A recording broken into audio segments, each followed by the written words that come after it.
the list functions we did up to now took a list as input and calculated something like the sum of all elements. The output was not a list. Let's now make a list function that outputs a list. And this will show us something really interesting. It will show the power that we can get by combining single assignment and tail recursion. Let's start with a simple function called append. But as we will see, even this simple function will show this power. We will see that the naive definition of append is actually tail recursive. The recursive call at the end, even though it seems not to be. And we will understand why this is so by looking at the kernel language. So this is also an example that shows how important the kernel language is to understand how programs execute. Let's first start by giving the specification of append. So here is the specification. So append is a function that takes two lists, L1 and L2, and returns the list L3. So if L1 is the list from A1 to AN, and L2 is the list from B1 to BK, then the result L3 contains the elements of L1 followed by the elements of L2, from A1 to AN and then from B1 to BK. So with this specification, we can actually define the function append L1, L2. I'm going to use pattern matching, case L1 of nil. So if L1 is empty, the result is L2.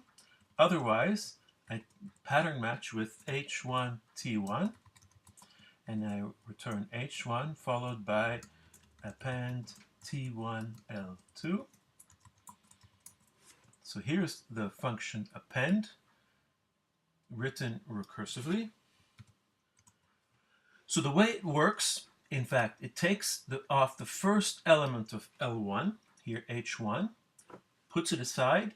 It then calls append recursively on the list that's left, T1, with L2. And then, after getting the result of this, it puts the first element back. So it's clear that the recursive call is doing less work than the original call because T1 is smaller than L1. So, for example, I'll show you how this works. If I have the list 10, 20, 30, and I append it to the list 4, 5, 6, then I get the list 10, 20, 30, 4, 5, 6, a list of 6 elements. Okay, so that's how append works. Now the question is append tail recursive? Well, a function is tail recursive if and only if the last operation is the recursive call. So is the last operation in the definition of append the recursive call? So here we look at this, the recursive case. We have H1 bar, append T1 L2. Now it seems to be the case that the last operation is this list creation with the bar, because it seems to be done after the result of append.